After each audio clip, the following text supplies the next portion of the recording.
I should hang up the phone, you said maybe don't.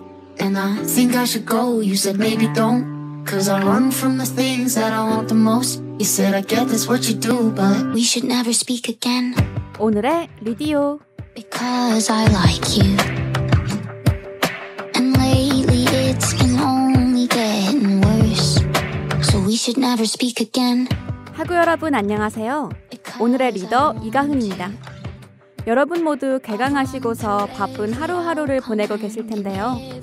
바쁜 시간 속에서도 오늘의 리디오를 들으며 잠깐은 자신만을 위한 휴식 시간을 가져보는 건 어떨까요? 이제는 날이 완전히 풀려서 겨울의 느낌보다는 봄의 향이 물씬 나고 있는데요. 저는 날이 좋아서 그런지 오늘의 리디오에서 추천한 책 한 권 들고 당장이라도 한강에 가고 싶어지네요.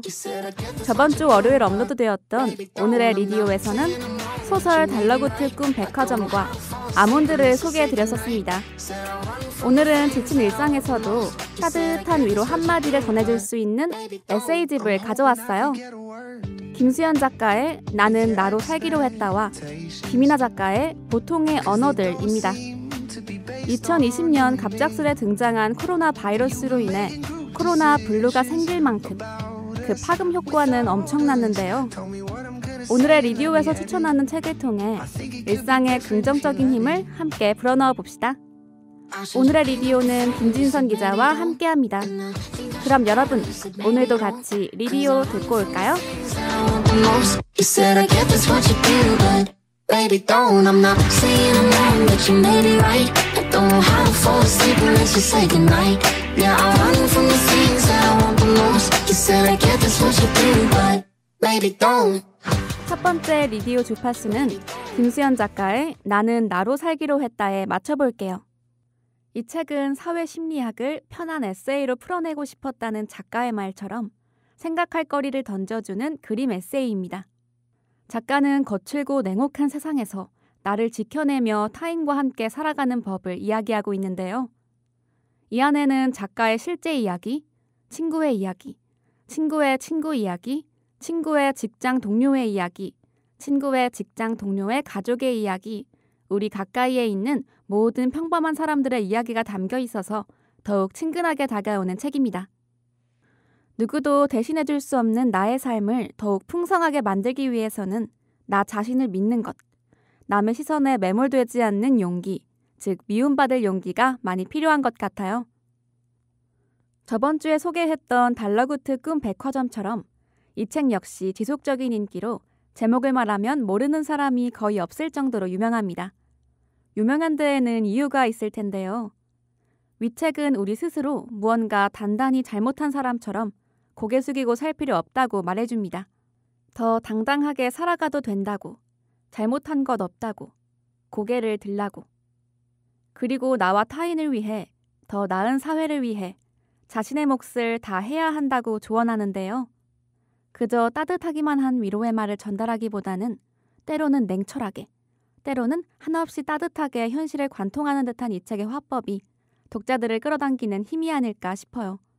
무엇이 정답인지 알 수 없는 세상살이 속에서 누구도 흉내내지 않고 누구도 부러워하지 않는 나를 인정하고 사랑하는 방법을 만나러 함께 가실까요? 문제의 실체를 만나기 위해선 생각의 양이 아닌 깊이가 필요하다. 획일화된 경험은 스스로를 오해하게 하고 경험은 스스로를 이해하게 한다. 우리가 기대에 부응하기 위해 애써야 할 유일한 존재는 나 자신뿐이다. 우리는 자기 자신 외에 그 무엇도 될 수 없고 될 필요도 없다. 지금까지 김수현 작가의 나는 나로 살기로 했다였습니다.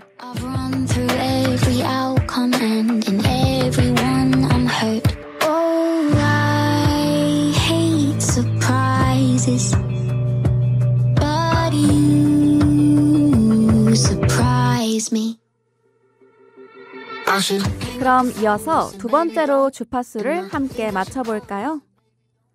두 번째 주파수는 김이나 저자의 보통의 언어들입니다.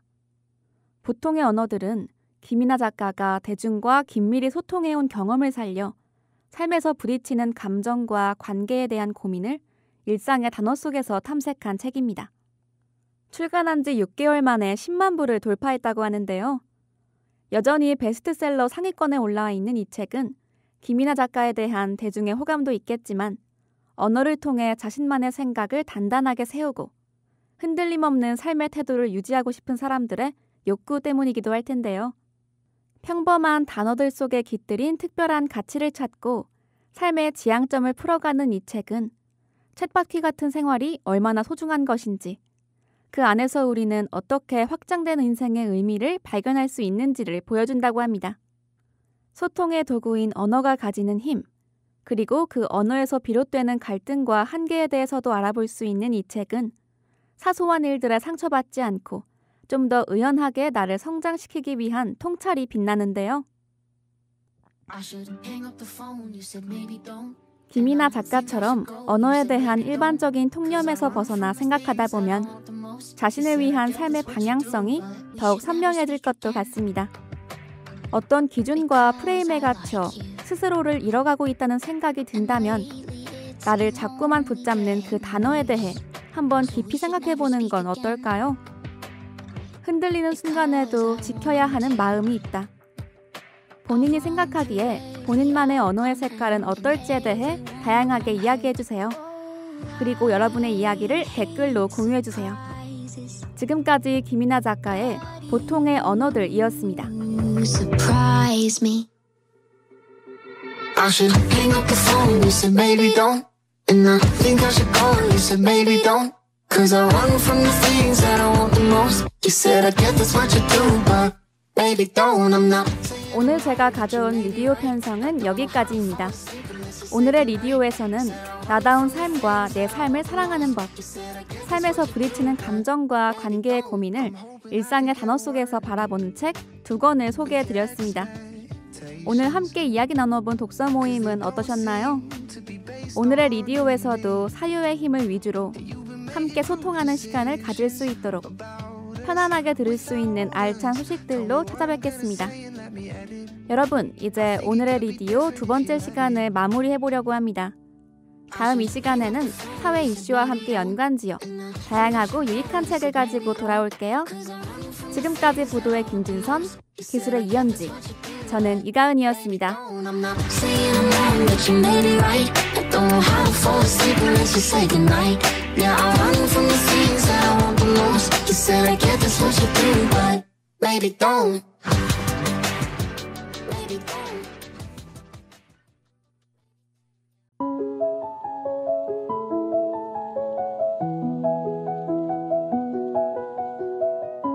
울린다. 레이버 사이렌.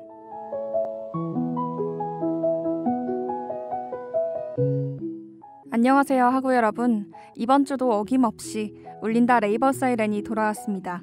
우리 보도 프로그램은 매주 화요일 대한민국 사람이라면 반드시 알아야 할 노동 관련 지식을 나누고 우리 사회 속 다양한 분야의 노동 문제를 조명합니다. 저번 주 방송은 어떠셨나요? 첫 방송에서는 여성과 관련한 노동 문제를 다뤘었죠.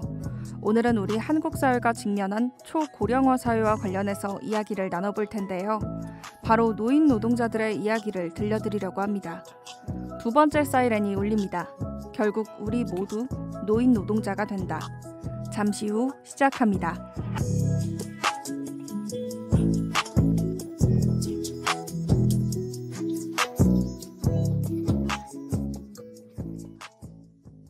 우리나라가 곧 초고령화 사회로 접어든다는 사실 모두 알고 계셨나요? 한국경제연구원은 OECD 국가 중 우리나라의 저출산과 고령화 속도가 지난 50년간 가장 빠르다는 결과를 발표했습니다. 이 속도라면 2026년 우리나라는 고령 인구 비중이 20% 이상을 차지하는 초고령 사회에 진입하게 될 것이라는 전망이 나왔죠. 그리고 최악의 경우 2048년 우리나라가 OECD 국가 중 가장 나이든 나라가 될 수 있다는 전망이 나왔습니다. 고령화 사회가 시사하는 문제는 바로 다음에 소개할 통계 자료에서 확인할 수 있습니다. 2020년 한국의 76세 이상의 상대적 빈곤율은 과거에 비해 더 악화되고 있으며 66세 이상 인구의 상대적 빈곤율은 43.4%로 세계 최고 수준입니다. 역설적인 것은 우리나라가 OECD 회원국 중 82.7세의 기대 수명으로 장수 국가로 불리고 있다는 점입니다. 또 우리나라의 65세 이상 인구 고용률은 OECD 회원국 중 2위를 차지하고 있는데요. 60세 이상 인구의 월 근로시간은 29세 이하 인구 수준에 육박할 정도로 대한민국엔 많은 노인 노동자가 존재하고 있습니다. 그럼에도 불구하고 노인 연령층의 상대적 빈곤율이 저렇게 높은 수치를 기록하고 있다는 사실이 너무나도 모순적으로 느껴집니다. 과연 그 많은 노인 노동자들은 어떤 삶을 살고 있는 걸까요?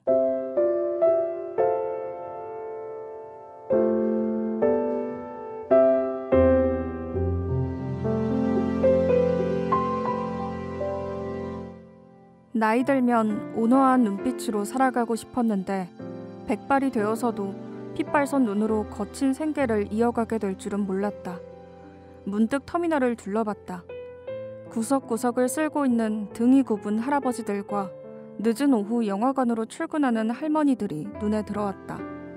이 터미널만 봐도 인력의 80%가 비정규직이고 그중 많은 수가 임계장들이었다. 이 고단한 이름은 수많은 은퇴자들이 앞으로 불리게 될 이름이기도 할 것이다. 임계장은 나 혼자가 아니었다. 공기업 사무직으로 일하다 퇴직 후 고령 임시계약직 노동자로 일하면서 겪은 노인 노동의 실태와 갑질을 기록한 책 임계장 이야기의 일부분입니다. 임시계약직 노인장, 줄여서 임계장. 한국 사회의 많은 노인 노동자들은 임계장의 삶을 살아가고 있습니다. 그들이 젊었을 때 쌓아온 경력들은 모두 나이라는 장벽에 무너지고 말았습니다. 사회가 규정한 노인이라는 범주에 진입하게 된 그들이 서게 될 노동시장은 너무나 가혹했습니다. 노인 노동자의 대부분은 비정규직 노동자입니다. 용역회사 직원들은 노인 노동자들을 고다자라고 부릅니다. 고르기 쉽고 다르기 쉽고 자르기 쉽다는 뜻을 줄여 말한 것입니다. 나이가 들수록 여기저기 아파지는 것이 당연한 건데 노인 노동자는 쉽게 아플 수도 없습니다. 아프면 일자리에서 잘리기 때문인데요. 대체 인력은 없고 새로 들어올 노인 노동자는 줄을 섰습니다. 일을 하다 다쳐도 산재가 아니라 노인 노동자이기 때문에 아픈 것이라고 여겨지기도 합니다. 아픈 것, 다친 것과 업무 간의 연관성을 입증해야 하는 책임과 부담은 온전히 노인 노동자의 몫입니다.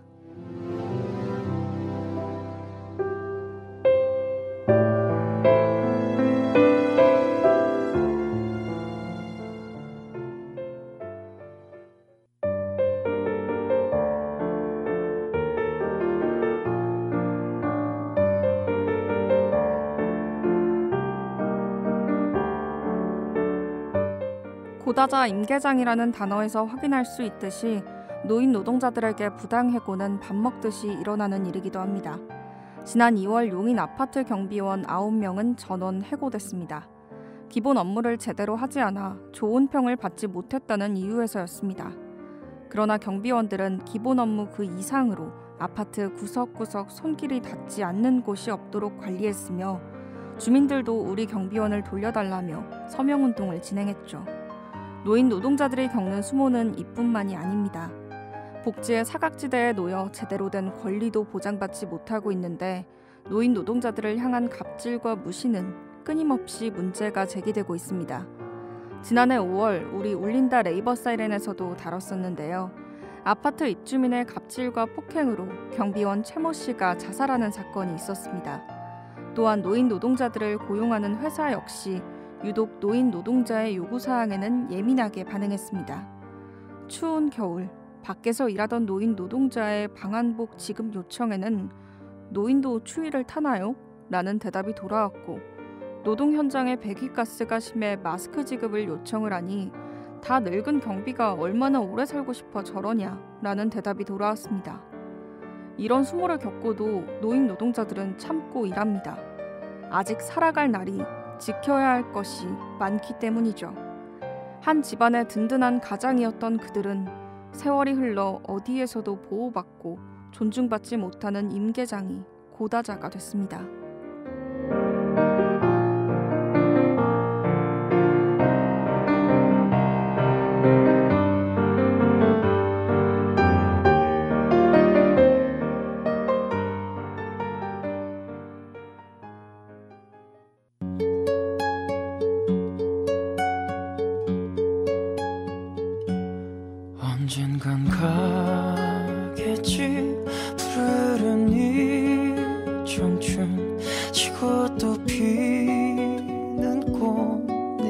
꿈처럼 달 밝은 밤 일자리를 구하지 못한 노인들도 문제입니다. 특히 여성 노인들은 길거리에 나가 폐지나 재활용품을 줍습니다. 꼬부라진 허리로 자신의 몸집의 2~3배 이상이 되는 폐지를 울퉁불퉁한 도로 위에서 수레로 끌고 다니는 일. 젊은 사람도 하기 힘들 것 같은데 과연 노인이 견딜 수 있는 노동이 맞을까요? 노인 노동자들에게 좋은 일자리란 존재할까요? 머지않아 우리 부모님의 이야기가 될지도 모르고 먼 훗날 우리의 이야기가 될지도 모르는 노인 노동자들의 삶. 그들에 대한 고민은 결국 우리 모두의 고민입니다. 오늘 울린다 레이버 사이렌이 준비한 이야기는 여기까지입니다. 지금까지 보도의 최민아, 기술의 김용성, 담당의 민다은이었습니다. 청취해주신 여러분 감사합니다. 다음 주에 만나요. 정들 곳 없어라 허전한 마음은 정답던 옛 동산 찾는가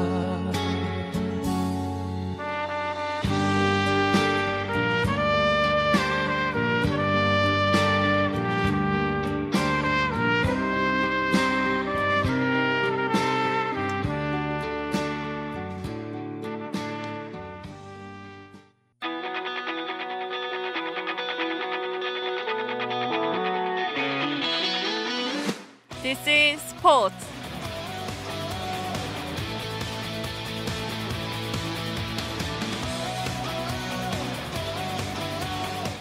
하고 여러분 안녕하세요. 한 주의 스포츠 뉴스를 요약해주는 이곳은 바로 This is 스포츠입니다. 오늘 지금 이 순간에도 전 세계적으로 많은 운동 경기가 생동감 있게 진행되고 있죠. 국적에 관계없이 하나 돼 함께 응원하게 되는 스포츠. 그게 역시 스포츠의 가장 큰 매력이 아닐까요? 그 엄청난 열기와 환호가 벌써 제 심장에도 불을 붙여놓은 것 같습니다. 이게 스포츠다. 열정 더하기 헌신은 스포츠. This is 스포츠는 양민혁 기자와 함께합니다.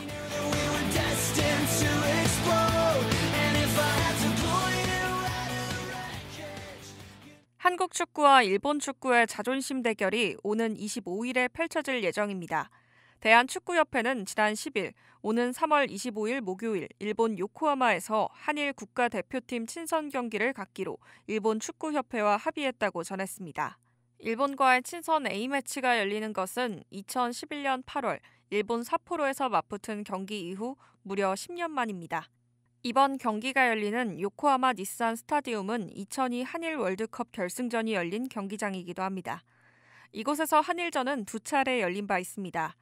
1998년 3월 다이너스티컵에서는 일본이 2대1로 승리했고 2003년 12월 동아시안컵에서는 득점 없이 0대0으로 비겼습니다. 한편 일본 축구협회는 공식 채널을 통해 요코하마에서 열리는 결승전은 25일 저녁 7시 20분에 시작되며 유관중으로 진행됨을 밝혔습니다. 이번 경기에서 벤투 감독은 명단 발표 당일 부상 소식이 들려온 손흥민도 그대로 발탁하기로 결정해 관심이 집중되고 있습니다. 손흥민은 프리미어리그 29라운드 아스널과 북런던 더비에서 선발 출전했지만 햄스트링 부상을 당하며 전반전을 다 소화하지 못한 채 경기를 마쳤습니다. 벤투 감독은 일단 손흥민을 출전 명단에는 포함했지만 부상 상태를 지켜본 뒤 소집 여부를 최종적으로 결정할 방침입니다. 역대 한일전 통산 전적은 79전 42승 23무 14패로 한국이 우위에 있습니다. 일본 원정에서도 30전 16승 8무 6패로 한국이 앞서고 있는 가운데 이번 경기는 어떤 결과를 낳을지 전 국민적인 관심이 쏠리고 있습니다.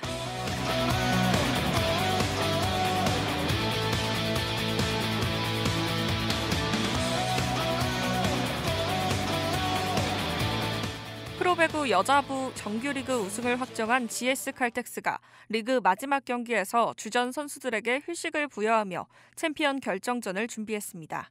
GS칼텍스는 16일 대전 충무체육관에서 열린 프로배구 2020-2021 V리그 여자부 KGC 인삼공사 원정 경기에서 세트스코어 1대3으로 패배했습니다.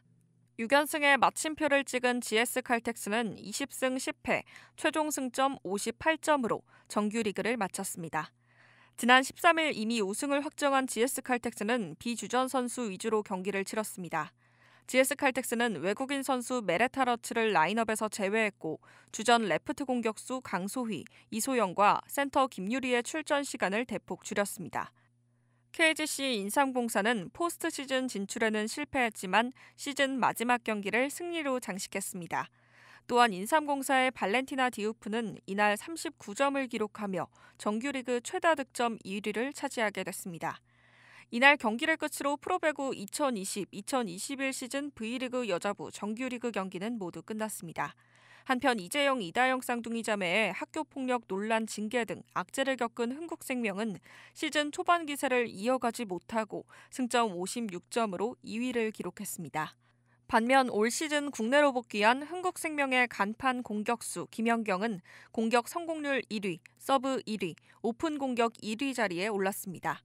IBK기업은행은 14승 16패, 승점 42점으로 한국도로공사를 간발의 차이로 제치고 3위까지 주어지는 플레이오프 티켓을 거머쥐게 됐습니다. 흥국생명과 IBK기업은행이 3전 2승제로 싸우는 프로배구 여자부 플레이오프는 오는 20일부터 시작됩니다. 플레이오프 승자는 26일부터 챔피언 결정전에서 GS칼텍스와 상대하게 될 전망입니다.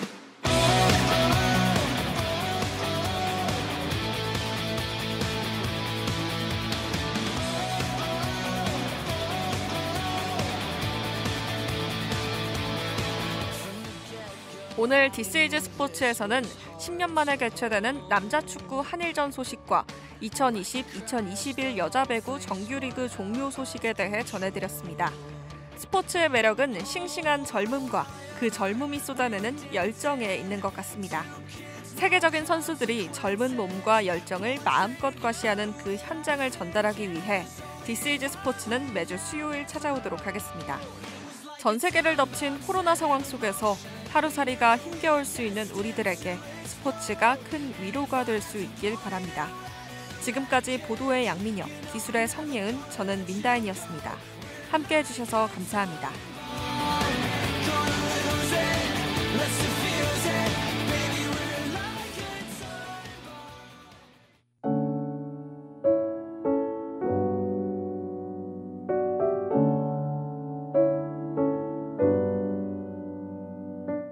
빈집 기형도.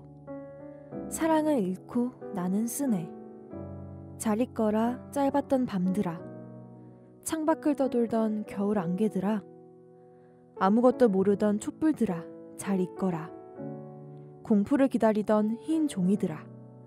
망설임을 대신하던 눈물들아 잘 있거라. 더 이상 내 것이 아닌 열망들아. 장님처럼 나 이제 더듬거리며 문을 잠그네.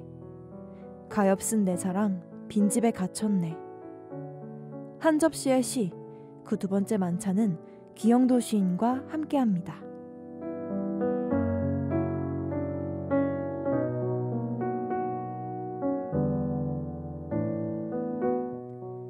여러분들은 사랑을 잃고 난 후 무엇을 하시나요? 친구들과 술을 마시며 기분 전환을 하시는 분들도, 조용히 노래를 들으며 감정을 정리하는 분도 계시겠죠? 기영도 시인은 사랑을 잃고 나는 쓴다고 했습니다. 그는 소중한 사람을 잃고 체념하는 것이 아니라 시를 씁니다. 자신이 사랑했던 시간, 사랑할 때 함께했던 모든 것들을 천천히 되짚어보고 그것들에게 이별을 고하죠. 그러면서 동시에 사랑의 추억들이 온전하기를 바라는 것 같기도 합니다. 빈집이라는 제목에서부터 사랑을 잃고 난 후의 절망감, 쓸쓸함이 느껴집니다. 빈집에는 추억들이 담겼지만 그 추억은 이별로 인해 더 이상 의미가 없어 그 집은 비어있는 것과 마찬가지죠. 빈집이라는 시는 이별을 주제로 한 현대시 중 가장 잘 알려진 시가 아닐까 싶습니다. 빈집이라는 시를 쓴 기영도 시인은 중앙일보 기자 생활을 하던 중 동아일보 신춘문예에 안개가 당선돼 등단했습니다. 그가 시인으로 활동했던 때는 1980년대로 독재 정권에 맞서 민주화운동이 뜨거웠을 때입니다. 김응수 교수는 기영도 시인을 암울했던 비극적이었던 시기를 끊임없이 관찰하고 질문을 던지며 희망을 찾아가려 했던 시인이라고 일컬었습니다. 그렇게 활발한 활동을 하다 1989년 종로의 심야극장에서 뇌졸중으로 급작스럽게 세상을 떠났는데요. 수많은 사람들이 그의 죽음을 안타까워했고 문학가 지성사는 2019년 기영도 시인 30주기를 맞아 기영도 시 전집과 헌정 시집을 발간했습니다. 암울한 시대를 살다 간 그의 시에는 청춘의 방황과 아픔이 잘 드러납니다. 그렇기에 많은 이들이 그의 시에 공감하고 위로받으며 그를 사랑한 것이겠죠?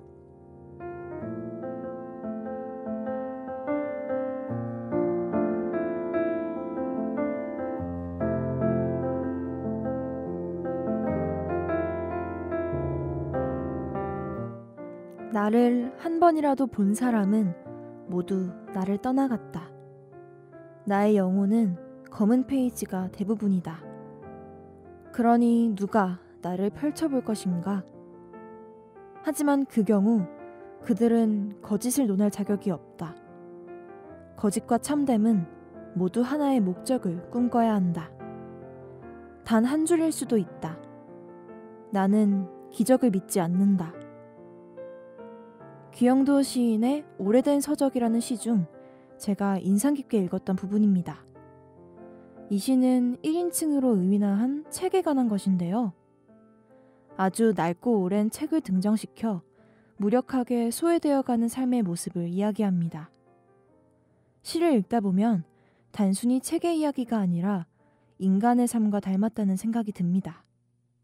나의 영혼이 어둡고 우울한데 누가 나를 찾고 내 곁에 머물까요?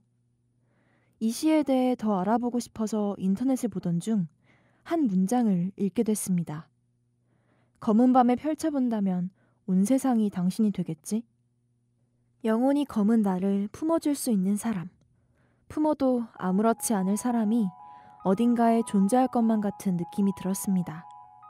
그리고 시의 주인공인 책에게 말해주고 싶었어요.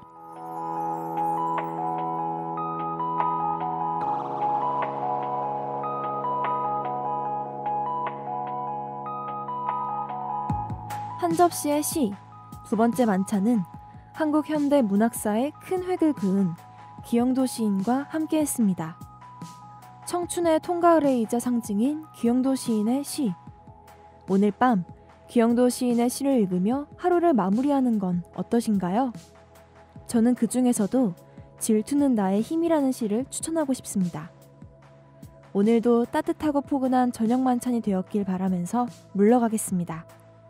지금까지 대본의 김수연, 기술의 박서영, 저는 낭독자 고송이었습니다. 다음 주 목요일 이 시간에 만나요.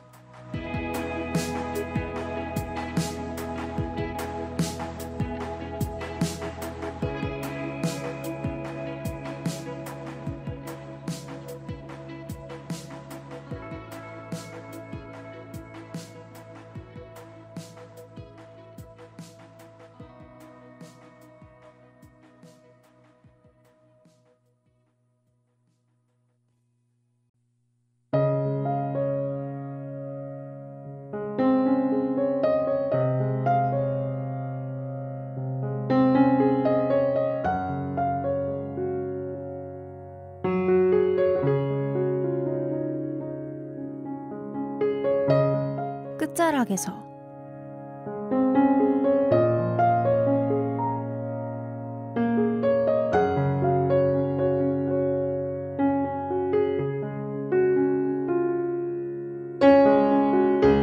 소외, 어떤 무리에서 기피하여 따돌리거나 멀리함. 우리 사회에서 외면받는 소외계층은 지금도 삶의 끝자락에서 SOS를 외치고 있습니다. 본 보도 프로그램은 매주 금요일 사회적 소외계층의 목소리가 되어 그들의 이야기를 전하는데요. 이번 주엔 학교폭력 피해자들의 이야기를 들어보겠습니다.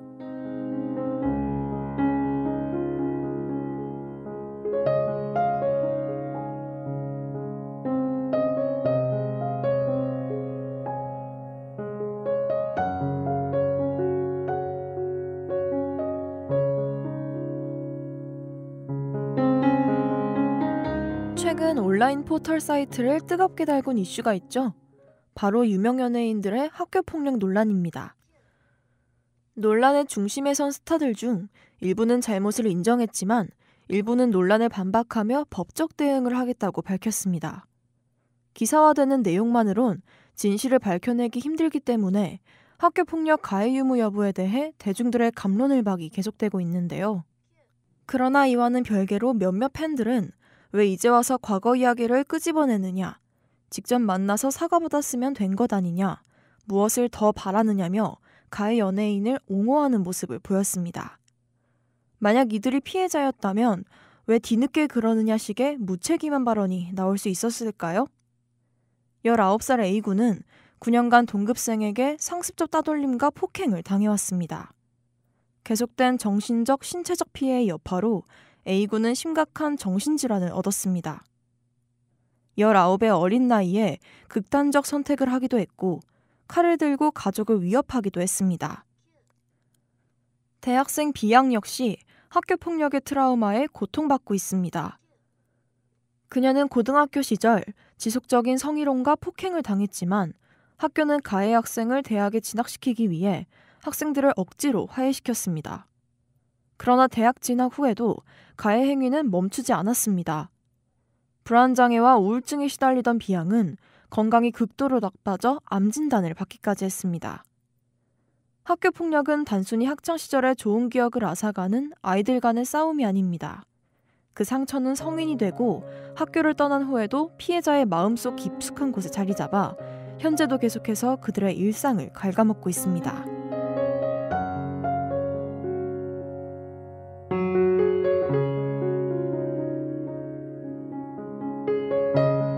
코로나19의 여파로 언택트 사회에 돌입하면서 학교폭력의 양상도 변화하고 있습니다. 학교폭력도 언택트화된 것인데요. 그동안의 학교폭력은 언어와 신체적 폭력이 주를 이뤘다면 스마트폰의 대중화로 사이버불링이라 불리는 새로운 유형의 폭력이 생겨났습니다. 당진 지역의 중학생 A양은 친구들의 초대를 받아 SNS 단체 대화방에 참여했습니다. 하지만 채팅방에서 친구들은 A양에 대한 욕설들을 쏟아냈고 이에 A양은 해당 채팅방을 나가려 했지만 친구들은 다시 그녀를 초대해 집요하게 언어폭력을 가했습니다. 이는 사이버불링의 대표적인 가해 양상입니다. 이외에도 피해자의 신체 부위를 촬영해 온라인상에서 공유하는 경우도 있는데 이는 단순 신체 폭력뿐만 아니라 성폭력의 범죄에도 들어갑니다. 하지만 사이버불링의 가장 큰 문제점은 여기서 드러납니다. 가해자가 채팅 기록을 지워버리면 증거가 남지 않아 수사가 어렵다는 점입니다. 또한 사이버불링은 24시간 가해할 수 있다는 점과 피해자의 개인정보가 유출돼 더 큰 범죄를 가져올 수 있다는 점에서 그 문제가 큽니다. 그러나 교육기관인 학교엔 이런 교묘한 폭력에 대응할 수 있는 전문 인력이 사실상 전무합니다. 더욱이 이 괴롭힘은 온라인상에서 이루어지기 때문에 피해자가 피해 사실을 적극적으로 밝히지 않는 이상 폭행 사실조차도 알아채기 힘든 것이 현실입니다. 코로나19로 인한 온라인 교육의 확산으로 학교 폭력은 점점 더 사각지대로 숨어들어가고 있습니다.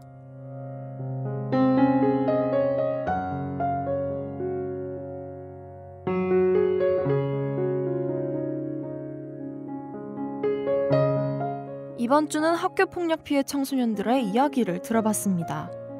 지난해 교육부 조사에서 학교폭력 피해를 호소한 학생은 자그마치 2만 7천여 명입니다. 학교폭력 논란은 단순한 이슈거리가 돼서는 안 됩니다.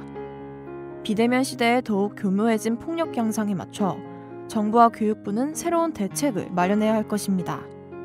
지금까지 보도의 김예솔, 기술의 천지인, 저는 고송이었습니다.